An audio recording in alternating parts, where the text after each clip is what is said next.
3, 2. Hello and welcome to today's Candidate Forum on 599, your public affairs television program hosted by Independent Like the North State. In partnership with our two media partners, public television station KIXE and community radio station KFOI, both organizations committed to bringing you good information so that you can make decisions that help in our community. Today's candidate forum is between two of the candidates for the North State's 1st congressional district. This is one of the largest congressional districts geographically, spreading all the way from the communities just north of Sacramento in Grass Valley and Corning, going all the way up to the Oregon border.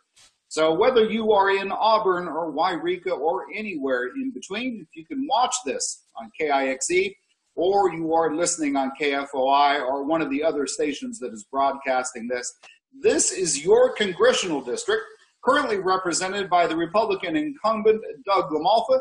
Today's debate will be an informal and informative discussion between two of the candidates who are looking to represent the people of the North State. There are a total of 7 candidates running this race. Today, we have an opportunity to talk with 2 of those candidates. The 2 candidates we will be talking with are from Grass Valley, David Peterson, who is a Democrat, and also we will be talking with Louis Elbinger, who is a Green Party candidate from Mount Shasta. And they have been dedicating their time to making sure that they can do their part to help our community. And now it's your opportunity to learn from them exactly how they would like to do that. David and Louis, welcome to the Candidate Forum. Thank you, Chris. Pleasure to be here. We're going to go ahead and start with David Peterson, Democrat from Grass Valley. Give us a brief overview of yourself, why you're running, and then we'll get into we'll have the same opening remarks from Louis, and we'll get ourselves going. David? Thank you, Chris. I'm David Peterson. I'm running for Congress in our beautiful District 1 to represent all of us in Washington, D.C. Many of you know that there's quite a bit of dissatisfaction with our current incumbent. Last election season in 2016, 59% of us voted for something better than our current incumbent.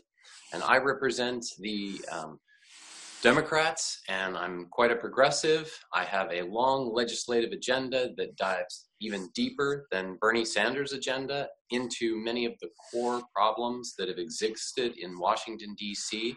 and our federal government for decades. So my legislative agenda will challenge and disrupt the establishment and offer us new opportunities to spend our money much more wisely.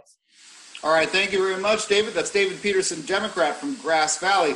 Up next, we have Louis Elbinger, who is our Green Party candidate from Mount Shasta. Louis? Hello. Hello, Chris. You're all set. Go for it. Am I on? Okay, I just couldn't see it. My name is Louis Elbinger. I am the Green Party candidate. I'm going to remind you, Louis, if you'd speak up and project there into your microphone. There you go. Okay. Once again. My name is Louis Elbinger, and I'm the Green Party candidate for the office of U.S. Representative for the 1st Congressional District of California. My candidacy exists to give choice and voice to the progressive Bernie Sanders movement. I'm one of the 50,000 people who voted for Bernie Sanders in 2015 in this district. 3110 of the 11 counties in this district. When Bernie's candidacy was sidelined by the Democratic Party, I felt that I had no voice in Congress. I had no voice in Congress at all. So I looked around expecting someone to step forward to provide that voice, and no one did. When I realized that when it dawned on me that no one was going to, I felt this is something that I must do myself, and that's what I'm doing. So I realize now, at this point, that 50,000 is a lot of people, but we have to do more in order to have an electoral victory over Doug LaMalfa. So my base consists of the progressive Bernie Sanders movement, both plus with the progressive Democrats, the Green Party members, the no party preference members, the undecided voters, the didn't vote and never have voted voters, and disgruntled Republicans. I'm even talking to the state of Jefferson people to see if we can't bring together into a green union the differences that have separated us and made us very fractured and polarized in our political discourse. I hope that's clear. Right now I'm thinking, I've learned a lot from this campaign. And right now I'm thinking of three things. I call them the three C's.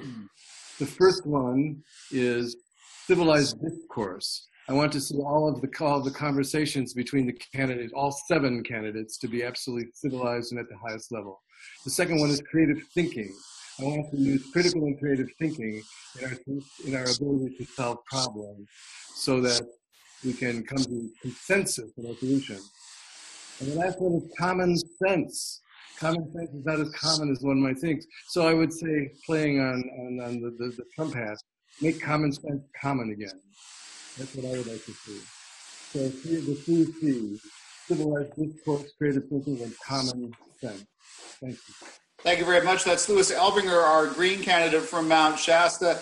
David, you got into this race. What are your primary issues? You say you have a long legislative agenda, longer than even Bernie Sanders had. What would be the top of your list?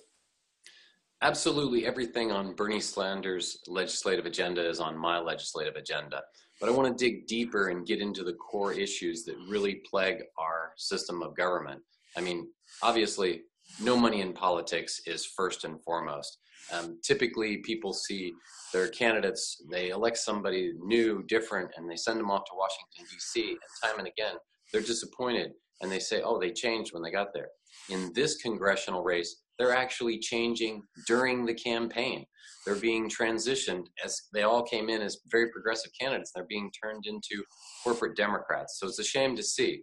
And the only thing right now, since unlimited money in politics is the law of the land, the only thing we can do to fight back is for voters to vote against those candidates that bring the big money into the campaign.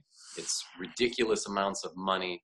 It goes to the corporate establishment, political consultants, and then they squelch the candidates. They prevent them from saying what they would normally want to say. They prevent them from talking to other people.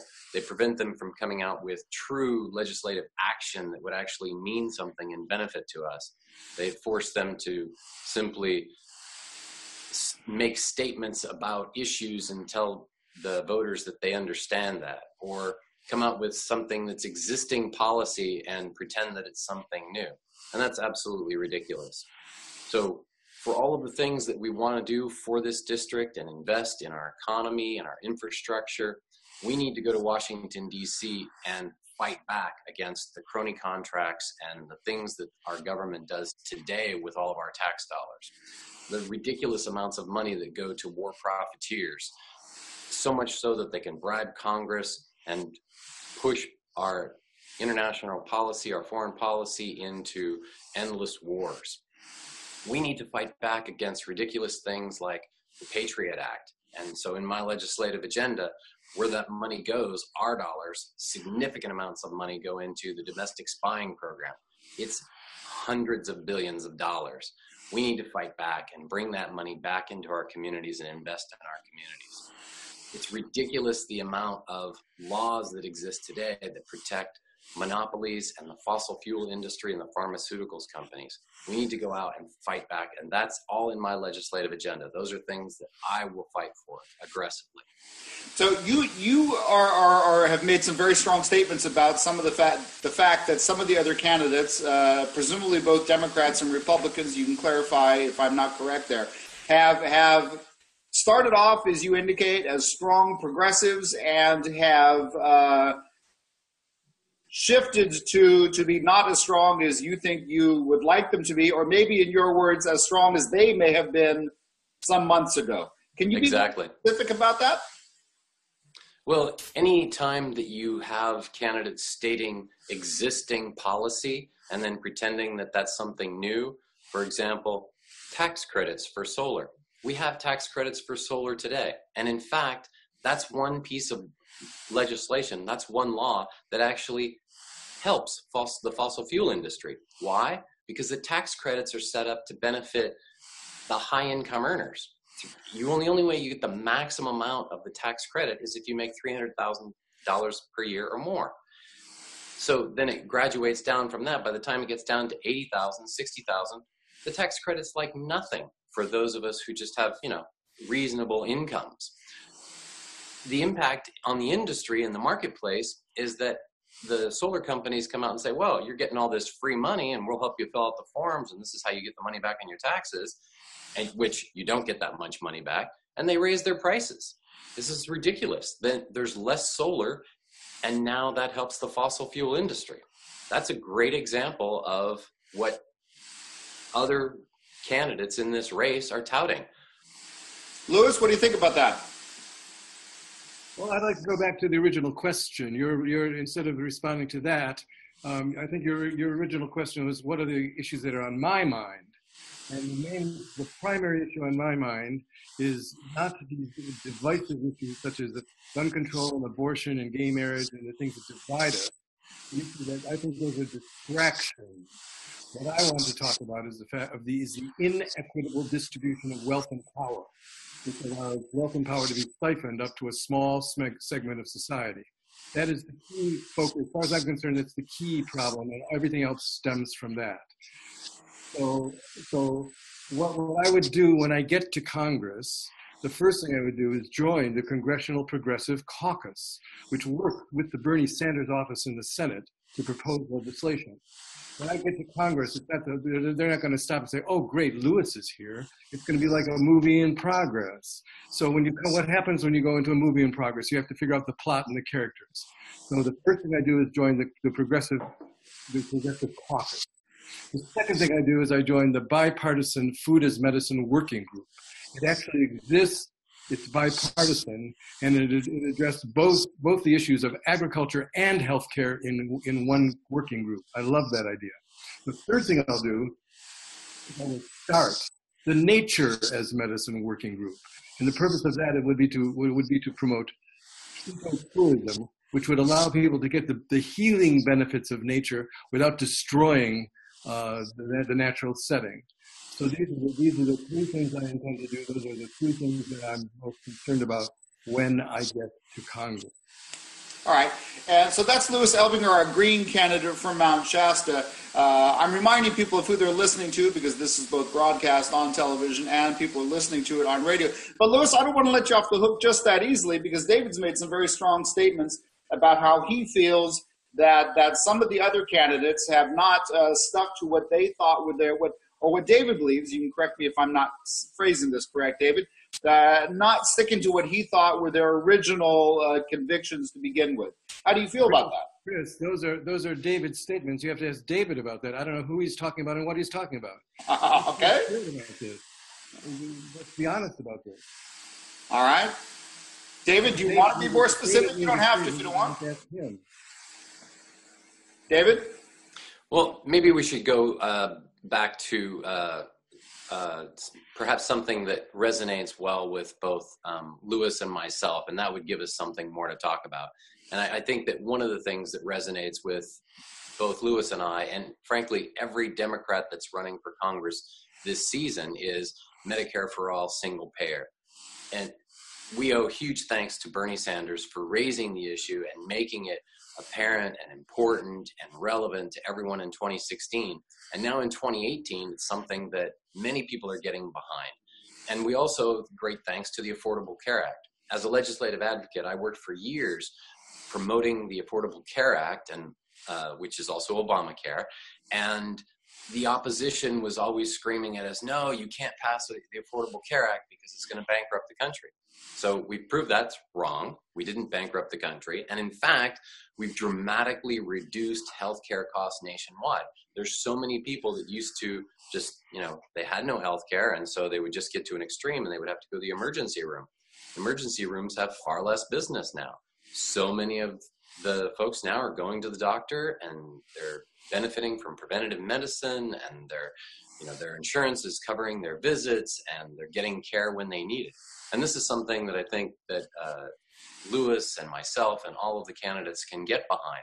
But our risk our risk is if the voters in this district jump and start supporting one of the corporate Democrats, we'll end up with somebody like Anthony Rendon, who single-handedly blocked Medicare for All in the California legislature. That's our risk. And that's one thing that's, important to voters.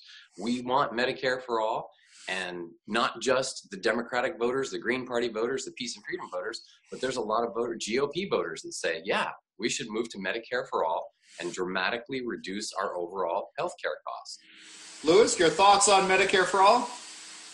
Absolutely, yes. You're going to find that because I'm aligned with the progressive Bernie Sanders movement, and David claims to be aligned with the progressive Bernie Sanders movement, there's not going to be too much difference on what I call the 15 or 16 issues that Bernie Sanders has promoted. We're not going to differ on that. I can see that. But what I think we need to talk about, Chris, is electability. That's the key thing in people's minds. How can a third party be elected?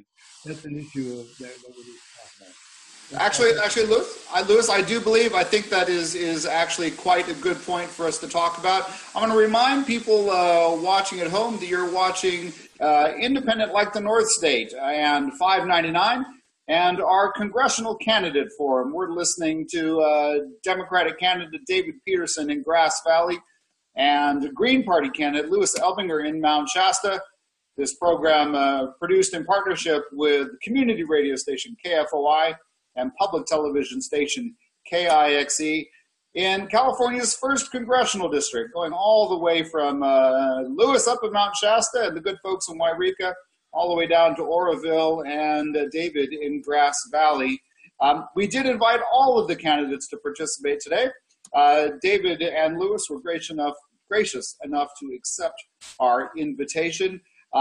We're doing this via Zoom video conference, given the huge geography of California's 1st congressional district, and the fact that even the two candidates joining us today are hundreds of miles apart.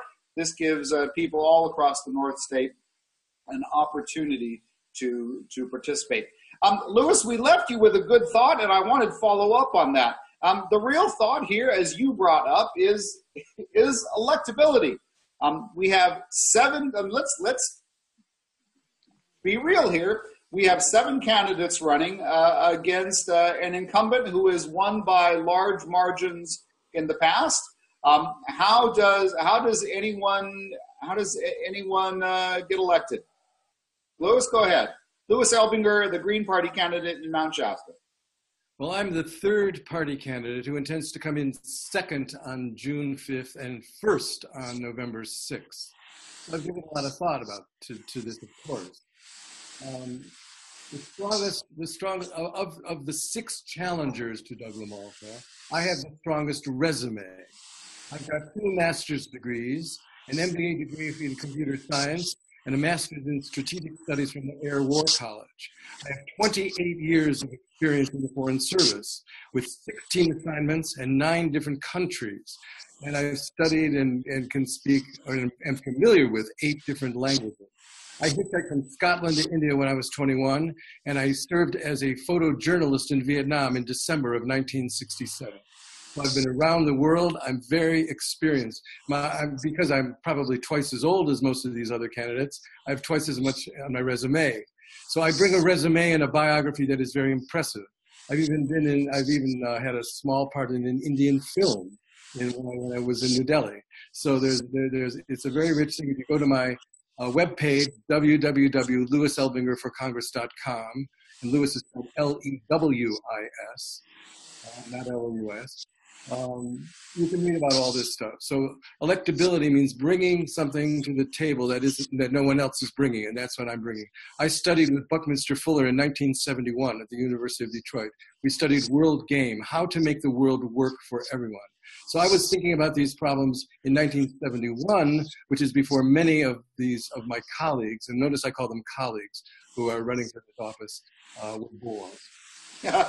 Louis, you and I are going to have to find a time to talk about the fact that we both lived in New Delhi at some point. Oh yeah, that'll be great. but staying on topic here, let's give ourselves a dose of reality.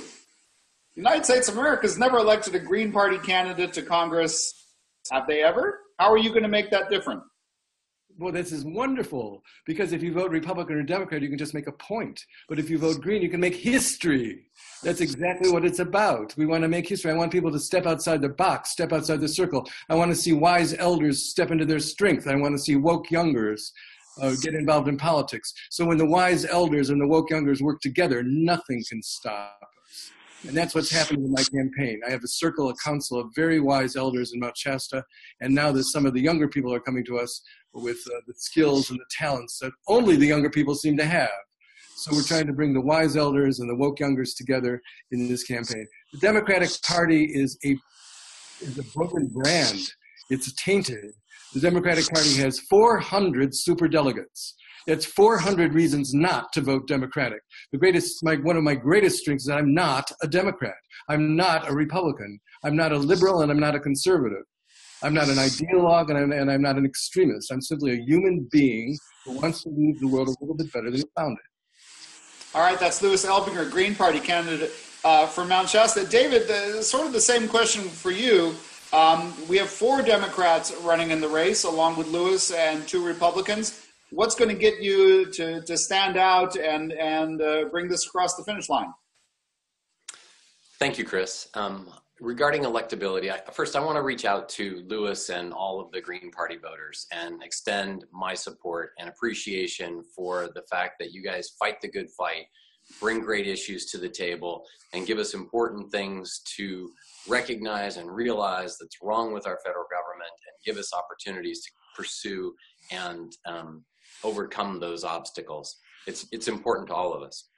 But I want to go back to the electability issue specific, and then talk about the fact that in this district, it's a red district. It's a majority of GOP voters, and that's relevant and that's important. And as Louis has pointed out many times, in this district, 50,000 people voted for Bernie Sanders. The progressive movement exists in the North State. Bernie Sanders won the primary in 10 out of 11 counties in 2016, and that's relevant and that's important. When you go back to the majority of the voters, the GOP voters, they know that the establishment Democrats in Washington, D.C. are just as corrupt as the establishment Republicans. They know that. They will not support an establishment Democrat. Why would they kick out their own incumbent crook and go with an establishment corporate Democrat? They wouldn't do it. But they will come across and support a progressive. They will come across and support someone who will specifically champion legislative items that fix what's wrong with Washington, D.C., bring back in money and invest in our local economy and improve our own lives. That's the jump. That's the cutover point where the GOP voters will come across. So we're not there yet. That's a general election. And that's important. It's important to keep an eye on the ball. I mean, we need to win in November. And the only candidate that GOP voters will come across and support is a progressive Democratic candidate, and that's me. So we need to persuade them, ideally, to vote in the primary, and ideally to support the progressives over the establishment Democrats, because that's where the establishment Democrats have the most power. They're putting tons of money into many campaigns nationwide, in Colorado, in Pennsylvania, in Arizona, in Washington State, and here in California and in our own race, working hard to beat the progressives, support the establishment Democrat candidate, and defeat the progressives. But the only thing they're offering is money, bribes, and now you owe us. Now you owe the Democratic establishment. And so they're not getting strong candidates. A stronger candidate is one that comes out and has a strong legislative agenda, promises to champion that legislation and deliver it in Washington, D.C. One of my great heroes is Representative Alan Grayson out of Hawaii. He's not a current, or out of Florida. He's not a current representative, but in 2013, he got more legislation passed than any Congress member in the history of the United States. He's a Democrat. He did that in a Republican House. And the way to do it is you use their talking points, you use GOP talking points, and create progressive legislation that truly benefits us. That's how you win. That's how you get GOP voters to come over, understand what you're talking about, understand how we're going to improve the economy and benefit us in our district. And that's what electability comes down to, is persuading the majority of the voters to go your way. That's David Peterson, Democratic candidate from Grass Valley. You're watching the congressional candidate debate here on Independent Like the North State on 599, your public affairs program that brings national politics and tells you how it affects us locally. Two of our candidates here in California's first congressional district, spreading all the way from Wairika to Grass Valley. Presented in part by KFOI and KIXE TV. I want to follow up on that, David and Lewis. You have both said during the course of your remarks so far that you've reminded us that Bernie Sanders won 10 out of 11 counties in the North State. Donald Trump did just as well in the Republican side of the aisle. What do these two candidates have in common? Why did they both win their respective audiences in 2016? We'll start with you, David. Thank you, Chris. I think it's obvious that people understand when they're being ripped off, and they see that so much in Washington, D.C. is just money that's going out to cronies. It's growing the kleptocracy. Voters are voting against the establishment. They recognize that they've been lied to over and over again, and they're looking for every opportunity to find a candidate that's going to fight against that. And that's absolutely, Bernie Sanders has a strong legislative agenda, and obviously voters are flocking around that and recognizing that this is legislation that's going to benefit us. So the common thread among all of this is that voters are recognizing that the establishment is working against the individual voter. All right, Lewis, the same question. As you have pointed out, Bernie Sanders won amongst the Democrats here in the North State. Donald Trump won amongst Republicans. What do they have in common? Why did that happen? That's a really good question, Chris. And building on what David said, I would say justifiable anger. I was present on February 15th in Ypsilanti, Michigan, at a Bernie Sanders rally. And the stadium was packed with passionate people who could really feel everything that he said about the inequitable distribution of wealth and power. It keeps coming back to that. But the difference between the Trump, I never went to a Trump rally, but I imagine that the feeling was the same. I feel it was the same feeling of justifiable anger that things that injustice was being performed. But what is the difference between them? The difference between them to me is violence. I say that we can transform anger into compassion by keeping the fiery energy of the anger and losing the violence. I trust the Trump supporters to move in a more nonviolent direction. And nonviolence is one of the 4 pillars of the Green Party. The 4 pillars are ecological wisdom, social justice, grassroots democracy, and nonviolence. So I was really glad to hear David mention his political heroes. That was a good thing. I have 5 political heroes: Mahatma Gandhi, Martin Luther King, John F. Kennedy, John Lennon, and Nelson Mandela. But the one that I really go back to a lot is Gandhi, who talked about satyagraha, holding fast to the truth. That's the principle by which I'm going to conduct my campaign and conduct my office. That's Lewis Elbinger, our Green Party candidate for California's first congressional district here in the North State, Green Party candidate from Mount Shasta. Lewis and David, you both appear to be vying to be president of the Bernie Sanders fan club here.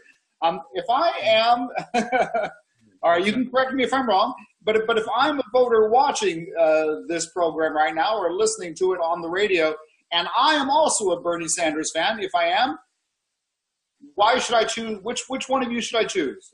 Lewis, we're going to go ahead and start with you. And correct me where you thought I wasn't right. Well, I call myself Bernie Sanders 2.0 because there's 2 things that I There's two things I disagree. First of all, I'm not a socialist. I say isms cause schisms. I believe we're in a post-ideology age, and I have nothing to do with any ism. No, not capitalism, socialism, Zionism, anything like that. They're all isms, and I reject them. Secondly, I would tell Bernie Sanders, drop the R in revolution. We don't need it. Revolution means to go around in circles. We're already doing that. So if you drop the R, you get evolution, which is spiraling upward, and that's what I want to see us do. The difference between David, it's true, there's not a big difference in policy and issue legislative program between David and me. The biggest difference is resume. I have a resume that is verifiable, that can be vetted. David does not. I know nothing about where he went to school. I've known about him for months now. I know nothing about where he went to school. I've known nothing about where he worked. There's no website I can look it up on. So the difference between us is a great deal of experience and virtually no experience at all. Well, David, what do you say? That's two separate questions, so let's give it two separate answers. Fair enough. First, in terms of supporting Bernie Sanders, absolutely. President of Bernie Sanders fan club. I mean, he is absolutely the most popular politician in the United States, and that's fantastic. But the important thing is that he has a strong legislative agenda, and that's what I champion, is a strong legislative agenda. That's what's really important. The celebrity aspect is out there too, and it's wonderful, but what kills me is so many establishment Democrats go for nothing but the celebrity aspect, and they want you to support them simply because they're popular and they've got celebrity. It's really important for voters to get back to the issues and say, I support this candidate specifically because of these legislative actions that he's going to take. And so that's where Bernie Sanders and I see eye to eye. And there's many progressives that are inside the Democratic Party and outside the Democratic Party.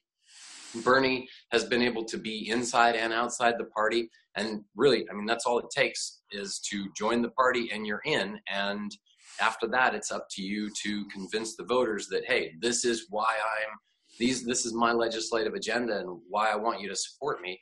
And yes, I am affiliated with this party. And I think as more people go in and out and move between parties, we may get to a point where, hey, wait a minute, it's not about the party label anymore. Let me look at what you really want to do, what you want to champion in Washington, D.C. And that gives me a motivation to support you. And Lewis's argument that his resume is longer than yours. Absolutely it is. He's got lots more education. I only have 20 years in building financial systems for Fortune 500 companies and holding executives accountable for the decisions they make, the products that they develop, the new markets they move into, and for the fraud and mismanagement they conduct. And so when my financial systems go in, they're held accountable. And the result is some are fired and some are promoted. This is exactly what we need in Washington, D.C. We need full information disclosure on how our Congress is spending our tax dollars so that we can hold them accountable 365 days a year, not just on election day. California, as we all know, went overwhelmingly for Hillary Clinton in 2016, but the North State went overwhelmingly for Donald Trump. There are a lot of Republicans who are the swing voters in this district. How do you, as a Green Party candidate and as a progressive Democrat, how do you persuade those swing voters to go to you instead of one of the other candidates? David, we're going to go ahead and start with you. David Peterson, Democrat from Grass Valley. One of the things that I open with people at their front door is, what would you like to fix in Washington, D.C.? I give them the open-ended question. And by and large, folks have a big list of things they'd like to fix. And I would say that a summation of how they feel is they feel they've been lied to. They feel they've been lied to by the GOP leadership in Washington, D.C. And they're right at the cusp of trying to translate that over and decide whether or not they should hold LaMalfa accountable. So that's kind of the cutover point, and getting them to recognize that we can fix Washington, D.C. by ousting our own corrupt incumbent is the turning point. And maybe 50% are making that decision and agreeing that, you know, obviously I show my long legislative agenda and the things that I'll champion on our behalf of the constituents in this district. But they're trying to decide between, you know, do we oust our corrupt incumbent? Do we go with somebody new? Do we take that risk? And the main argument that brings them over is the strong legislative agenda. Lewis, David says it's a strong legislative agenda that's going to get swing voters. What do you think? I think that's only part of it. I think that 95% of communication is nonverbal, and people can feel as well as think. So these discussions that go on with words are all good and well, but now words in this environment today have been debased. The people don't trust words, they trust actions. What I do with people, and I was tabling all day yesterday, had some great experiences with that, is just listen to people. People want to feel listened to. You don't have to agree with each other on every issue. Actually, no two people really could. So that's sort of, we don't set that impossible standard, but we want mutual respect. I approach people with mutual respect. The Democrats have looked down on the Republicans. They've been arrogant. And they've been, what they say is, if you don't vote for me, something terrible will happen to you. And actually both of the corporate parties, and I call them corporate parties, have that attitude. If you don't vote for me, something terrible will happen to you. Well, I don't come across with that at all. It's a shifting of perspective now. So I'm not running against anything. I'm running for the progressive Bernie Sanders movement. What I want to find out is why someone would vote against their own best interest. And I kind of approach people and I say, vote your conscience. Everyone who gets in touch with their conscience and votes their conscience, even if they contact their conscience and vote for LaMalfa. That's what I'm saying. Get in touch with your conscience. Get in touch with your heart. Get in touch with your intuition. Because we have instinct on the ballot represented by the Republicans. And we have intellect on the ballot represented by the Democrats. But we don't have intuition on the ballot until I got on there with the Green Party. Vote your conscience. You've got a really good point here, Lewis, getting people to follow their conscience and getting people who frequently vote against their own interests, or so many people would argue. You certainly have.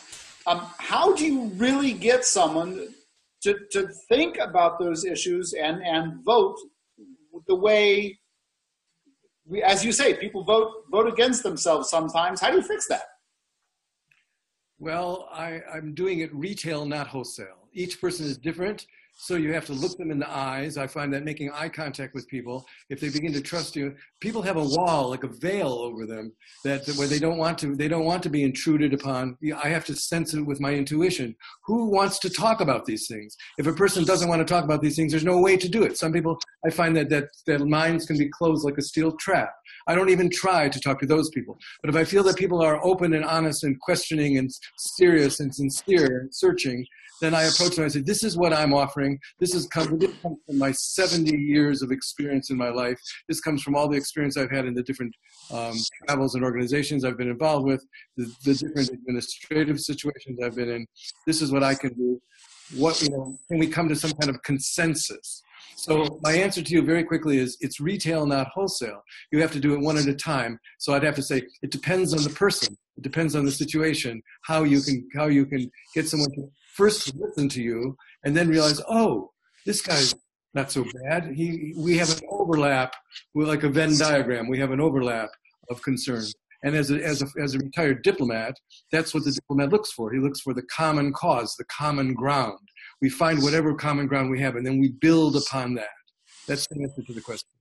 David, same question for you. David Peterson, Democrat out of Grass Valley. How do you get people to do a better job of not voting against their own best interest? That's difficult. It's very difficult.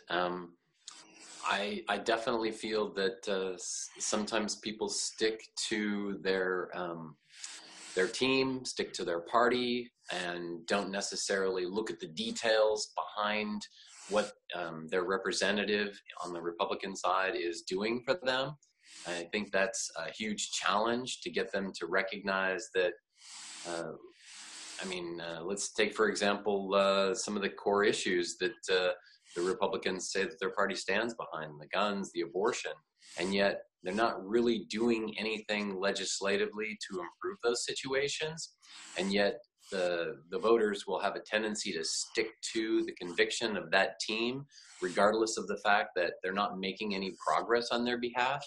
So it is difficult. It's a difficult thing. But then I think it goes back to what you said a bit ago in terms of, there's persuadable voters and there's swing voters and voters that are looking to make an improvement on our current situation. And that's where the opportunity arises. And people are stepping up and waking up and realizing that they can take specific action and get specific results.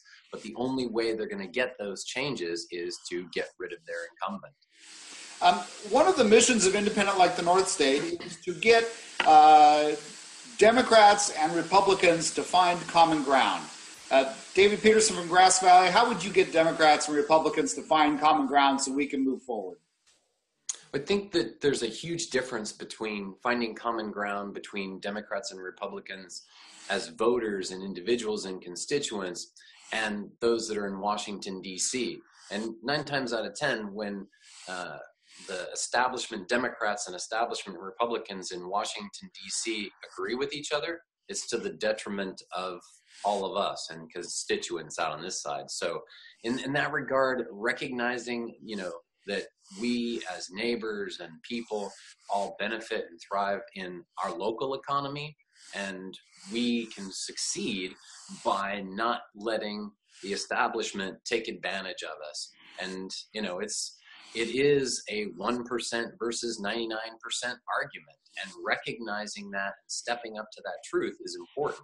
That's huge common ground, and that's kind of where the marginal decision is made when people recognize that, capitalism is fine, social investments are fine, but we certainly don't want to have a feudal system. There's nobody that steps up and says, oh, I prefer the feudal system. And when voters, start thinking about and recognizing those specifics, then they're ready to make a change. Louis, same question for you. Louis Elbinger, Green Party candidate from Mount Shasta. How do you get Democrats and Republicans to find common ground? Well, once again, there's not too much difference between David's answer and mine, because we both have our roots in the progressive Bernie Sanders movement.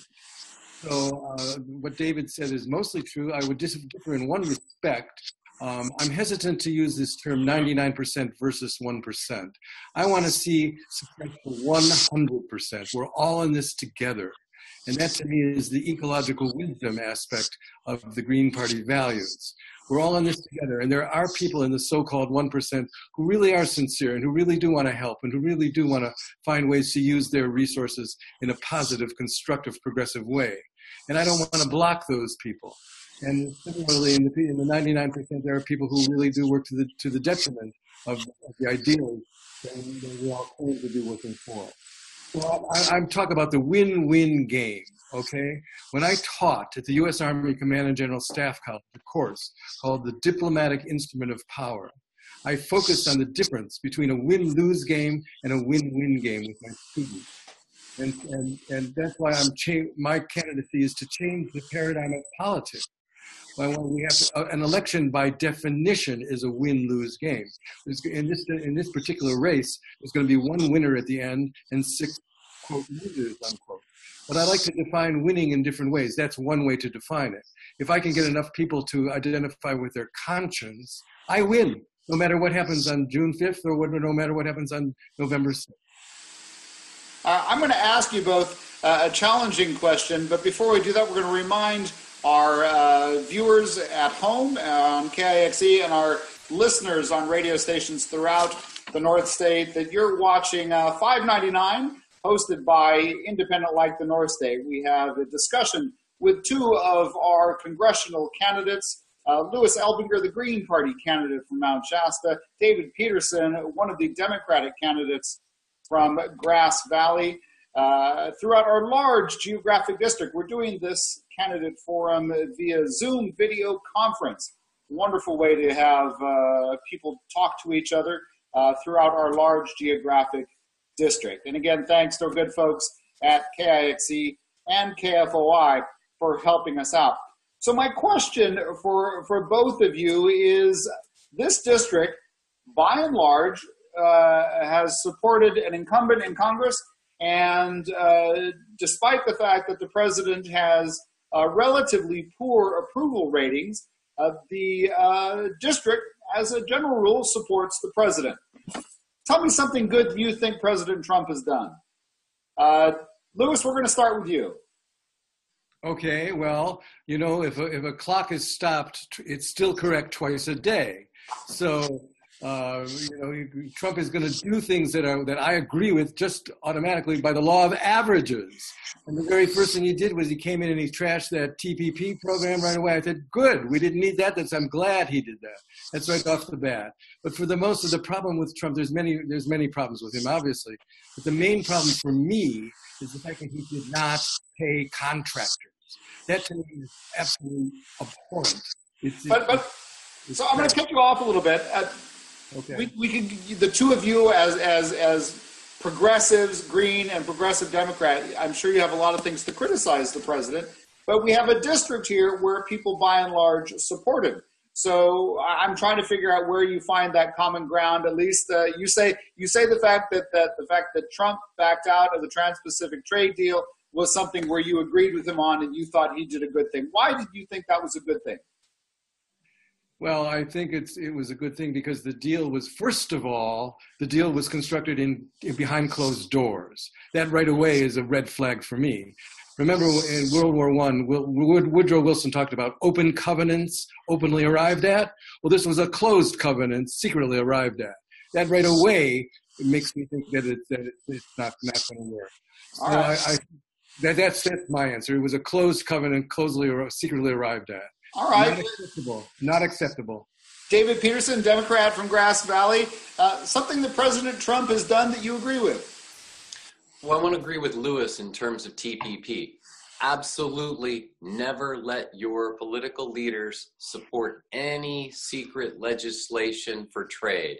All of that should be done out in the open. So as TPP or its subsequent trade opportunities come up, we need to hold them accountable. And second, back to Trump and what else he's done well. He went and looked at the Air Force One contract and looked at how much money he was supposed to pay for Air Force One. He cut it in half. He looked at how much we were supposed to pay for the F-35. He cut the purchase price in half. And those are two simple examples of one of my core legislative items, to go out and take all of the profit out of war profiteering. We don't need to pay the defense contractors as much as we do. We pay them more than we think we do. Many of them are my clients, and my responsibility was to automate adding additional costs into the contracts, which are supposed to be cost plus 10%, and they wanted all these costs added from many other services and goods that they provided to many other customers. They're ripping us off. And then they have so much wealth, so much stolen money that they can buy Congress and get the entire situation to perpetuate. They buy Congress members who support that action, and they keep making unreasonable amounts of money. It goes to what Lewis had said earlier in terms of, the unequal accumulation of wealth. Well, we have to go out after the corrupt activities that create some of that unequal accumulation of wealth. Those are the key issues. And Trump's got the ball rolling in the right direction, and nobody's complaining. I mean, if President Obama had done something like that, it would be all over the news. Oh my gosh, he's done a horrible thing. But no, it's a good thing that he's done it. We just need to do it 10,000 times more, because we have 10,000 times many more crony contracts where the money's going out of our pockets and into the cronies of their Washington, D.C. lobbyists. All right. I've got a question from one of our independent, like the North State community members. Hillary Fine in Reading says, and I'll read this, quote, "What is your position on homelessness in our community, and how do you intend to help make the economy better to alleviate the problem?" That's Hillary Fine In Reading, we're going to start with you. David Peterson, Democrat in Grass Valley.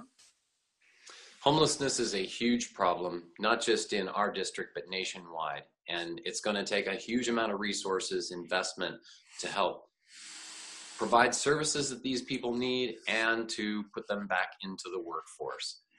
Not just unemployment, but underemployment is a chronic problem. As we move towards more and more automation, not just in manufacturing, but in the back offices of business, there's a tremendous amount of automation going on, and it takes fewer and fewer people to do the same job, which dramatically increases productivity, but all of the increased wealth and productivity goes to the top. So we're going to have to work hard to put people back to work. It's going to take national effort and national programs. And rather than specific investments in specific builds, we need to invest in the people. So looking at individuals, helping them develop new skills, get services they need, help them with interview skills and applying to new jobs and finding areas where jobs are available. That's where we need to make the investment, investing in the actual people themselves. Louis, same question for you. Louis Elbinger, Green Party candidate in Mount Shasta. Hillary's question, how do you improve the economy to help mitigate the homeless problem? Well, Chris, it isn't just the economy. I was on the mayor's committee here on homelessness in Mount Shasta, and we got a grant to bring an expert in to talk about it, a man who traveled around the country and looked at the problem nationally. He taught us that there are 4 different kinds of homeless people. Some of them are mentally ill, and they're known to the local people, and the local people take care of them. Some of them are what we call the I-5 travelers. Some of them are what we call pilgrims, and some of them are really shady characters who are causing trouble and stealing. So since we realized that there's 4 different types of homeless people, we also realized we have to make 4 different solutions to the problem to suit each of these situations. One of the reasons people don't like government is because government seems to make one-size-fits-all solutions to problems. So the government seems to make the citizens mold to the solution. That's not the way I want to see government go. I want to see that we tailor our solutions to the problem so that people can bend the solutions to their own needs. If that makes sense to you. Does that make sense? It does. We're not going to get into all the different solutions that you might have in mind in just an hour here. I want to get to the next question that we have from another one of our independent Like the North State members. This is something that Louis has already sort of referred to as the third rail, but this is Paul's question, so we're going to ask it anyway. Paul McIntosh of Chico says, and I'll quote him, "I'd like to know from each candidate whether or not they accept campaign contributions or would accept campaign contributions from the NRA." Louis, we're going to start with you. Okay, well, everybody should know that the Green Party does not accept corporate contributions at all. So, of course, we will not, but I wouldn't anyways. I was in Chico with a student-organized event about gun control, and several of the participants in that event made it very clear that as candidates, we want to see strict gun control. We don't need this AR-15 weapon. We need to put greater to interview the people to get the people who apply to buy guns have to go through a better interview. The screening process, that's what I'm trying to say. All right. That's all right. David Peterson, Democrat from Grass Valley, same question to you. Money from the NRA? That's what Paul McIntosh in Chico wants to know. Thank you, Chris. No, I wouldn't accept money from the NRA, and we need to do more than that. The NRA is a great example of a Washington lobbyist gone wild. They control far too much of our federal government in Washington, D.C. They represent gun manufacturers, and they take all of that money from gun manufacturers and they buy Congress members. They get them elected, and that's what we need to fight back against. And the way to fight back against it is all lobbyist expenditures and donations need to be publicly published for everyone to see. Put this online, and their request, whatever they're asking for. We want to know is specifically what legislation they're asking for, who they're asking it of. We want to know where they're bribing our Congress members, and we want to take action against them. The only way we can fight back against that is to vote against their corrupt activity by voting against the candidates that accept their money. All right. I've got one more question for you, and then I want to give you an opportunity to each do about a minute with closing remarks. And the question is this. I drive around the North State. During the course of the last week, I have gone from Marysville up here to Reading, out to Quincy and Bernie. I see signs for many, many of the candidates dotting the highways, dotting front yards. I don't see that many signs for either of you.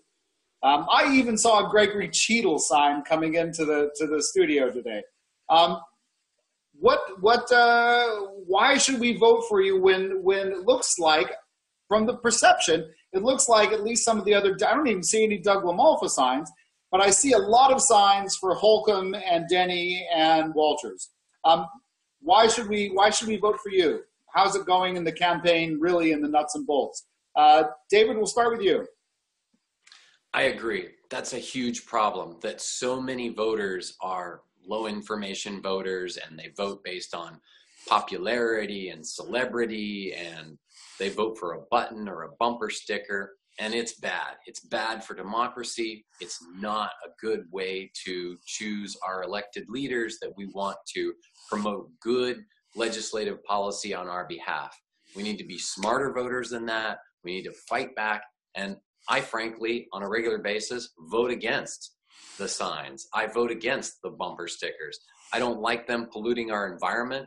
I don't like that they lie to us. I don't like that they pretend to maybe talk about something but not really commit to anything.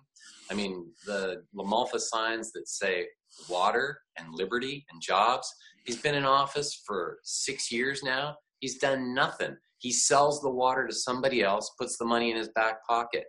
Jobs, there's jobs at casinos because he was bribed and he allowed a casino to be developed. And it's just sickening.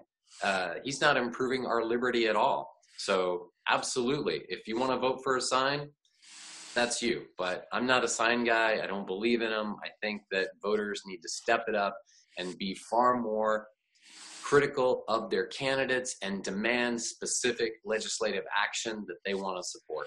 All right. Lewis, same question for you. Well, I have to say, I'm really impressed by David's answer. We do have some signs, and I have a complaint. Our signs are handmade, hand-painted, handcrafted signs that were put up all over Nevada City and were stolen. So one of the reasons you don't see our signs is because people are taking them down. We also, up here in Mount Shasta, have a lot. We got a shipment of 100 really nice professionally made signs, and our folks who get my candidacy come and they take them with great pride. And as I driving around the streets of Mount Shasta, which you should do, Chris, if you get a chance, you will see the signs here.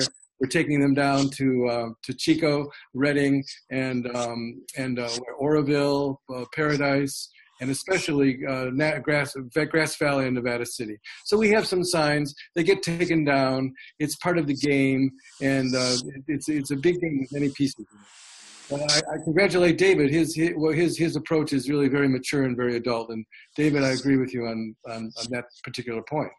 We've got about 30 seconds each for you as we wrap things up here. Any final thoughts for our voters at home? Lewis, we'll start with you. Lewis Elbinger, Green Party candidate from Mount Shasta. Okay, well, I'm asking people to step out of their comfort zone. I'm offering a choice. It's 14 hours. I'm offering a choice to people to see and feel a new way of being in politics. Once again, I'm going to repeat myself. If you vote Republican, you're operating on instinct. If you vote Democrat, you're operating on intellect. But the Green Party gives you an opportunity to operate on intuition. Green is the color in the center of the spectrum of visible light. It means balance, growth, abundance, health, and nature. That's what we stand for. All right, thank you very much, Lewis. David, you got about 30 seconds here to hit it home. Thank you so much, Chris. Appreciate the opportunity to speak with you. Appreciate the opportunity to reach out to your voters. I'm the progressive Democrat in this race, and I hope that you'll vote for me. We need to work really, really hard to make sure that voters step up and support strong legislative action. There's a lot of issues that haven't been discussed that are really the front lines in Washington, D.C. Whatever happened to Glass-Steagall? Who's going to protect us on consumer financial instances? What's happening with the regime change policy, the endless wars that our government pursues? Who's going to stand up and curb that activity and those that benefit from that activity? Who's going to step up and stand up to the pharmaceutical companies and all of the bribes that they're giving, and they're getting the benefit of unlimited costs on their pharmaceuticals to the rest of us? Who's going to stand up to the fossil fuel industry? That's me, David Peterson. I hope you support me. Thank you very much. That's David Peterson, our Democratic candidate from Grass Valley, and Louis Elbinger, our Green Party candidate from Mount Shasta. You've been watching 599 here.